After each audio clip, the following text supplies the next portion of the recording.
Well, welcome everyone.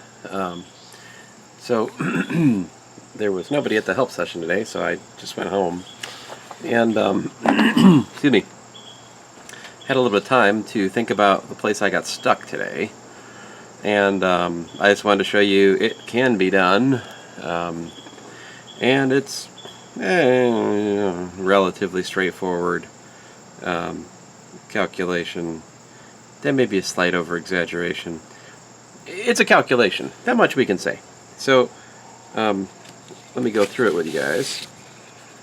Now, so I'm trying to calculate the work done to take a particle, say, from L00 over here to this point, XYZ. And I'm going to call it XYZ. I was starting to call it X naught, Y naught, Z naught in class. That's no good. Let's not do that. So I'm going to stick with XYZ like I wanted, because I want to know how much work it takes to go from this point to that point. And so that's this calculation to start with, all right? And I'm calculating the work done by the Coulomb force due to a point charge Q at the origin. So to calculate this, I claim we can just use the line segment that connects L00 to XYZ. Now that's based on the presumption that the Coulomb force has path independence, and indeed it does. You could calculate the curl of the Coulomb force, and if you did, you'd get 0. And since all of 3 dimensions with 1 point removed is simply connected, it follows from a theorem in Calculus 3 that, in fact, the Coulomb field does have path independence. Coulomb force, rather. But here's the calculation then. I'm going to use the specific path that's the line segment from this point to that point. A parameterization for that line segment, and this is like standard, first month of Calculus 3, although usually you'd have numbers there instead of letters. Fine, you got me. Gamma of t, L00 plus t times this. So you can try it out. Plug in time 0, you get this point, L00. Plug in time 1, you get that point, XYZ. So this path is just the linear path from the origin to my XYZ point, and it has velocity. Trying to get this in frame here. It has velocity gamma prime, which is x minus Lyz. All right. So great. Then I can calculate the work done. What I do is I have to take the force and evaluate it at the point in the path, and take the dot product with the velocity. Remember what this is. This is the power. This is F dot V. So we're integrating the power over time to get the work done. And we've just chose time to be 0 to 1 for convenience. It's a beautiful result of calculus that for a time-independent force, the work done over a path is independent of how much time it takes to go along that path. It's pretty neat. We don't appreciate that much in physics, but it is true. Anyway, so of course the Coulomb force has no time dependence, so it definitely applies here. And anyway, here's my force. I have to evaluate the path, take the dot product with the velocity. So when I plug in x equals to this, y equals to that, z equals to that into the Coulomb force field, I'm going to use this, k q over r cubed r, and I'm basically plugging in. Perhaps I should use.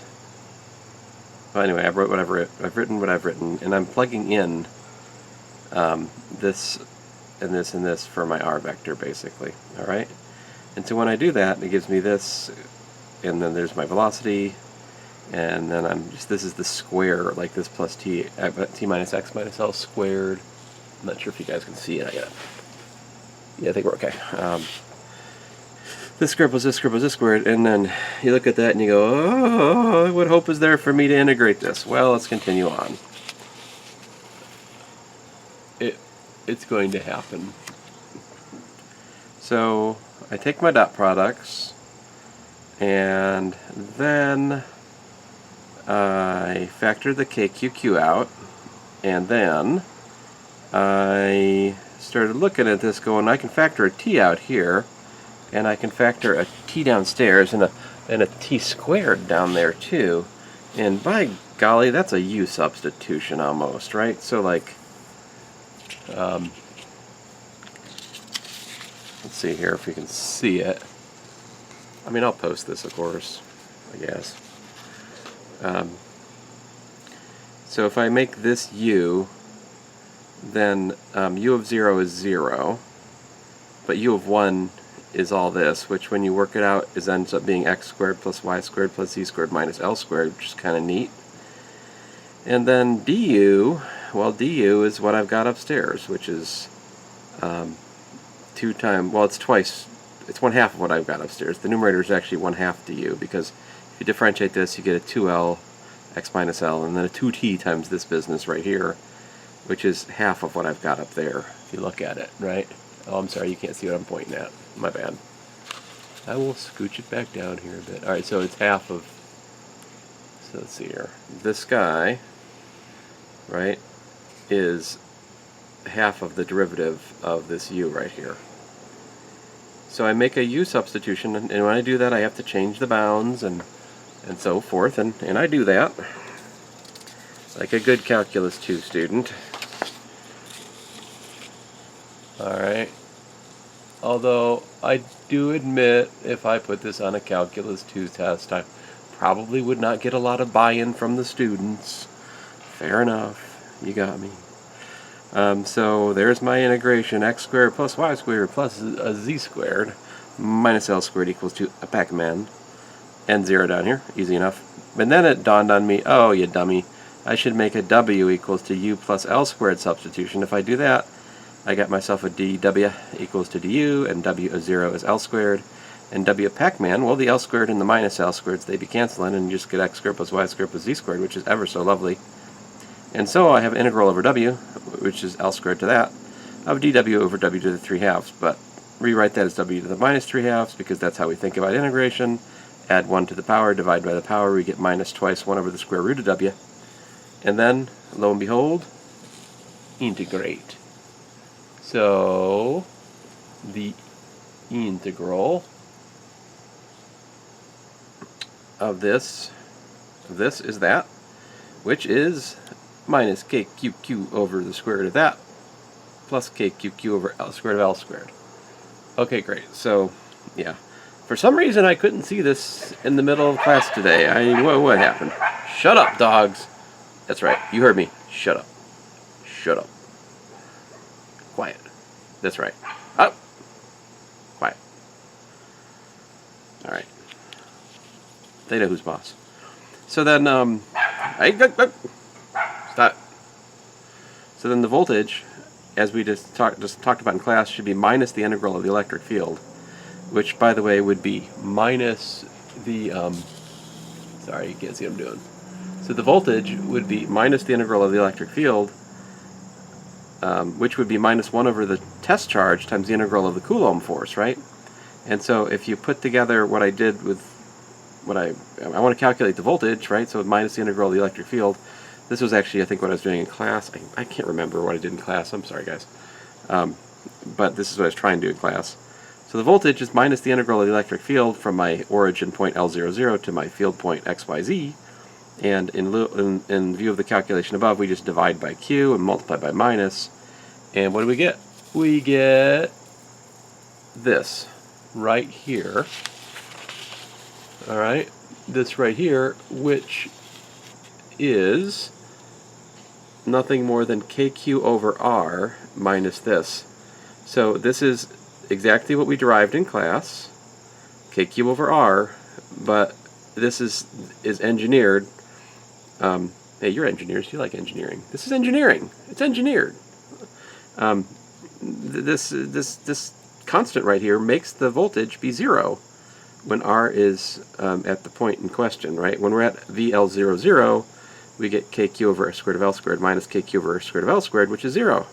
As I mentioned, when we set up this formula like this right here, right, it will make when XYZ is the, this point down here, when the field point we're checking is the origin for the potential, we get potential 0. All right. Now the funny thing, of course, is that when we do it like we did it in class, which I'll talk about a little bit more here in a second, it makes our 0 voltage at infinity, which is kind of a funny thing, but that's just how it is. So just want to review. I wanted to tell you what I didn't tell you today, since no one came to the help session. That means I'm allowed to make this video. So I'm making it, and you can watch it or not, but I guess that's already happening. So if we have spherical coordinates in the physics style, we use these formulas: r sine theta, cosine phi, sine theta, sine phi, cosine phi. The infinitesimal vector element looks like this: dr r hat, r d theta theta hat, r sine theta d phi phi hat, like that. The infinitesimal volume is r squared sine theta dr d phi d theta d phi. And here's the more interesting part for us at the moment, which is that the gradient in spherical coordinates in physics style coordinates is this: partial f partial r hat 1 over r partial f partial theta theta hat 1 over r sine theta partial f partial phi phi hat, right? And I wrote out what it would look like in the math coordinates just for giggles. Here they are. You can enjoy. By the way, if you look at my old handwritten Calculus 3 notes, I derive all this stuff. It takes me like, I don't know, 20 pages or something stupid, because I don't do it very smartly. I just do it. But anyway, so just to recap, we're trying to find the potential for the Coulomb field, right? Which means we're trying to find a voltage function, which minus the gradient of the voltage gives us the electric field. And so that made us run up against, if we were to write out the full mathematics of it, this is the gradient for the voltage function in spherical coordinates. And that's the right kind of coordinates to use, because the Coulomb force is, by nature, a spherically symmetric force, so you should use spherical coordinates to analyze it. And, so if I do that like I do here, then you look at this, and so this has to match that, and, the rest of it, this has to be 0 and that has to be 0 because it's not over here. So we can equate coefficients of the basis, the spherical basis, r hat, phi hat, theta hat, r hat, theta hat, phi hat rather.